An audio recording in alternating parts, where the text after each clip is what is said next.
Olá, bem-vindas e bem-vindos a todos. Vamos ao resumo da aula de 11 de dezembro, a última aula deste ano civil, e vamos passar já a compartilhar a tela para avançarmos para a nossa aula.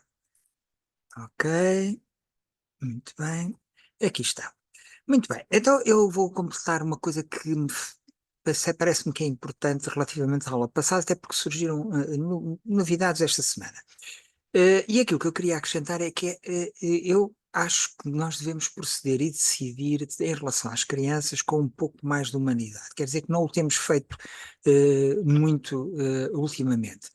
Veja-se como elas são vítimas de exigências desproporcionadas, quer comportamentais, quer intelectuais, quer emocionais, talvez como nunca antes o foram. E tomemos como exemplo a matemática. Uma amiga minha mandou-me este trabalho de casa da neta, que está no quinto ano, em que tem que trabalhar com potências 10.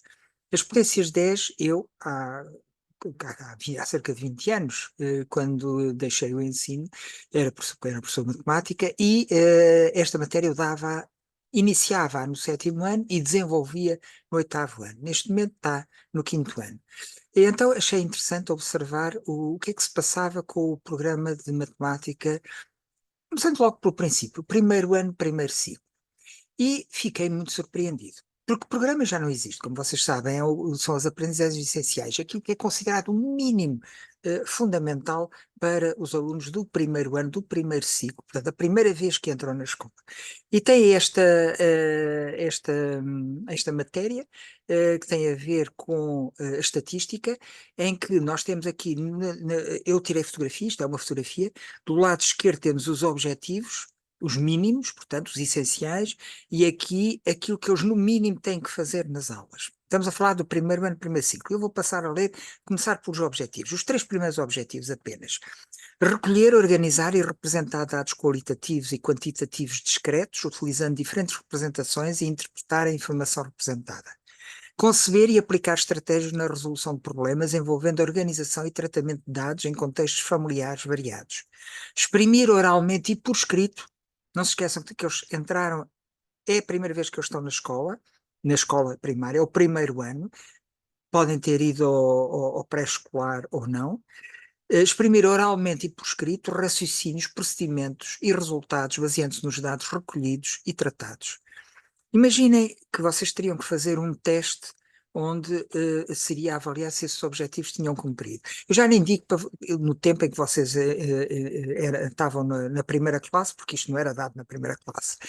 Digo agora, mesmo como adultos. Reparem, as práticas, aquilo que eles têm que fazer na aula.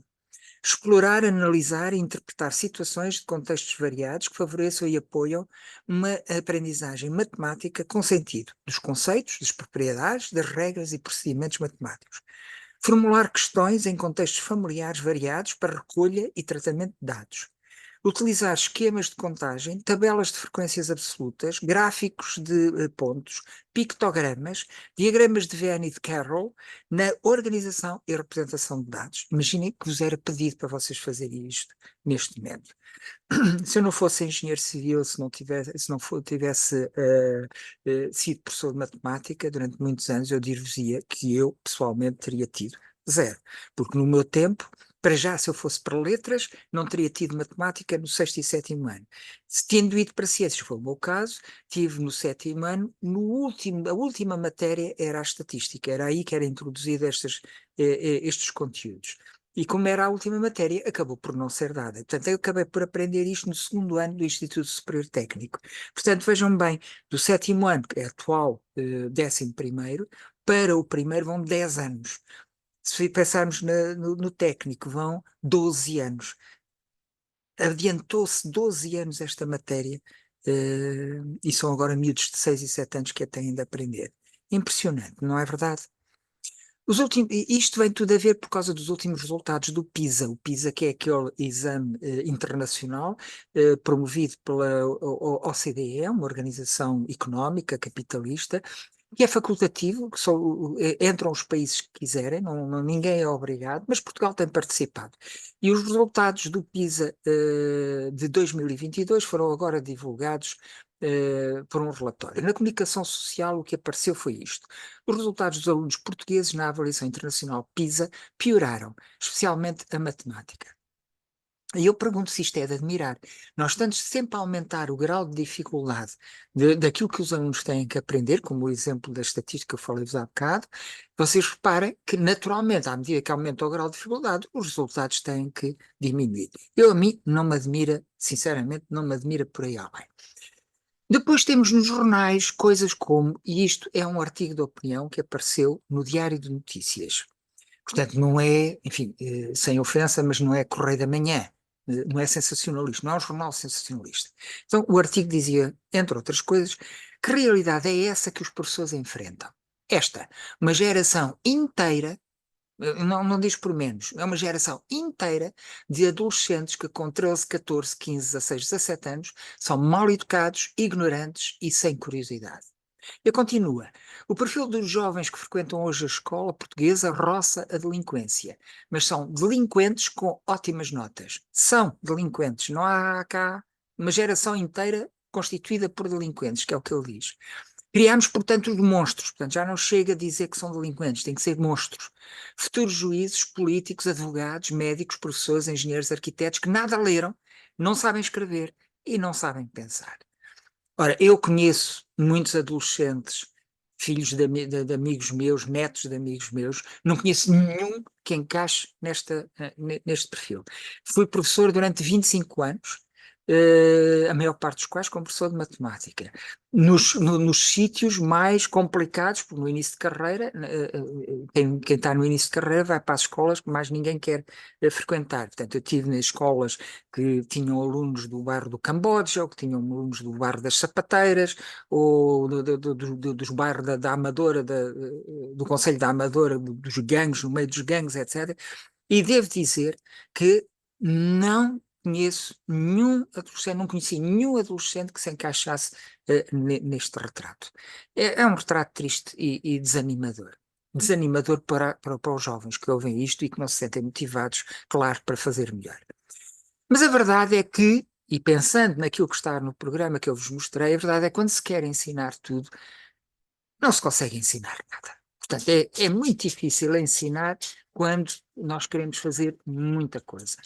Apesar disso, o relatório do PISA, o relatório mesmo que eu fui à fonte, diz o seguinte: os estudantes em Portugal tiveram uma média próxima da OCDE, e em alguns casos superior, outros inferior, mas próxima da OCDE, em matemática, em leitura e em ciência.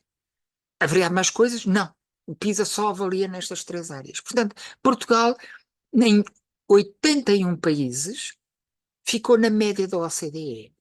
Não se justifica aquele retrato triste, violento, agressivo que apareceu na comunicação social.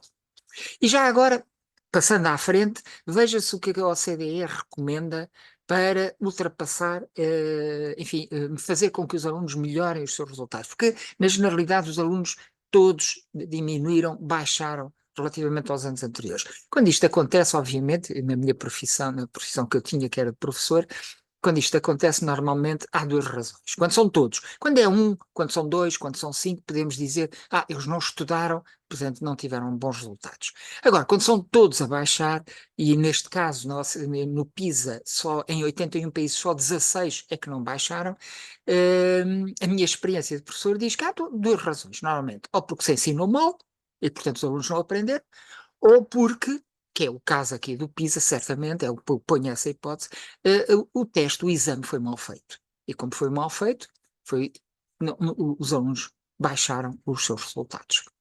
Mas veja-se o que a OCDE recomenda para superar isto. Diz o relatório: os alunos com melhor desempenho relataram que fazem regularmente a refeição principal junto com a sua família. Esta investe tempo a conversar com eles e a perguntar o que eles fizeram na escola nesse dia.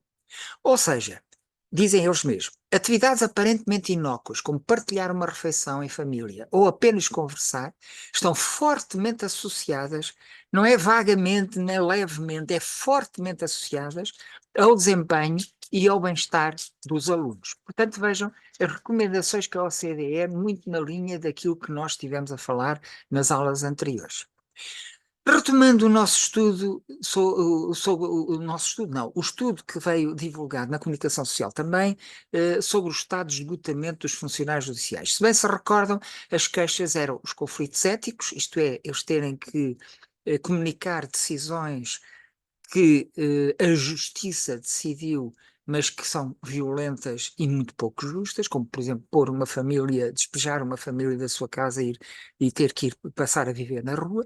Portanto, os conflitos éticos, a má compensação salarial, a sobrecarga de trabalho, a falta de reconhecimento no local de trabalho, más condições de trabalho, o modelo de avaliação individual de desempenho que promove o conflito laboral, um modelo de avaliação competitivo, como sabem, modelos de gestão tóxicos. Portanto, estas eram as queixas. E qual é a recomendação apresentada pelos investigadores do estudo? Segundo a comunicação social, porque o relatório ainda não foi tornado público. Seria importante que os funcionários judiciais recebessem informação adequada para desenvolverem o quê? Capacidade de gestão emocional, de modo a estarem mais aptos a enfrentar estas situações e desempenhar o seu trabalho de forma imparcial. Portanto, a recomendação é formação para desenvolver capacidades de gestão emocional. O que é que está bem nesta informação? Nesta afirmação? Claro, estas capacidades de gestão emocional são sempre úteis. Portanto, vale sempre a pena fazer.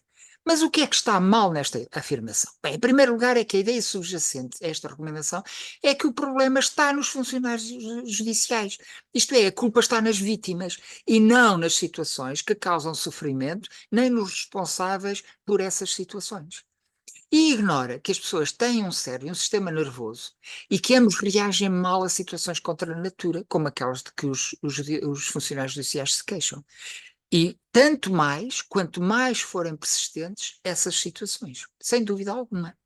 Ora, os funcionários apresentam coletivamente, não é um ou dois, estamos no mesmo problema daquilo dos alunos com o PISA.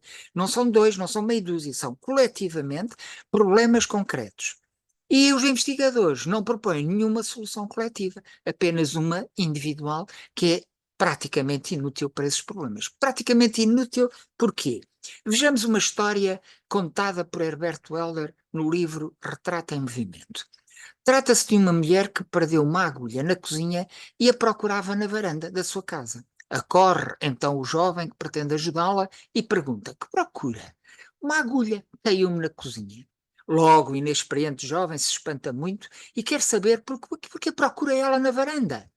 Porque na cozinha está escuro, responde a mulher. Que conclusões é que nós podemos tirar desta história? Nós vemos isto muitas vezes na nossa vida nos dias a dias, tanto em contexto empresarial como na nossa vida pessoal. Quantas vezes nós temos uma criança que nos chega a chorar, a queixar-se porque houve qualquer problema e nós respondemos no género: olha, anda a comer um gelado, isso passa-te. Ou seja, apresentamos soluções, vamos para a varanda em vez de resolvermos o problema na cozinha. E vamos para a varanda porque na cozinha está escuro. E é aqui o mesmo problema com esta recomendação. Está a fazer uma recomendação que não resolve o problema.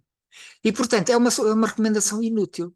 Ao não resolver as causas do sofrimento dos funcionários judiciais, este sofrimento vai continuar a ser gerado diariamente, minando cada vez mais os espíritos funcionários. Pois, claro, se as causas do problema continuam a martirizar os funcionários judiciais, obviamente que eles vão continuar a sentir-se mal, por muito bem que consigam gerir emocionalmente a si próprios.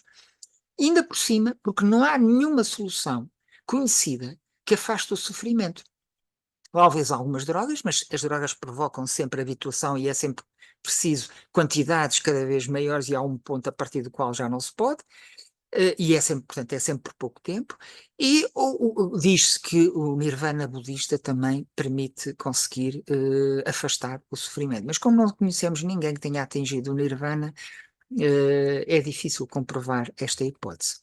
Este tipo de soluções, portanto, de ter uma maior capacidade de gestão emocional, só nos ensina a lidar melhor com o sofrimento.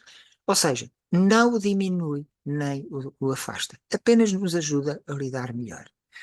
É refletir, é refletir.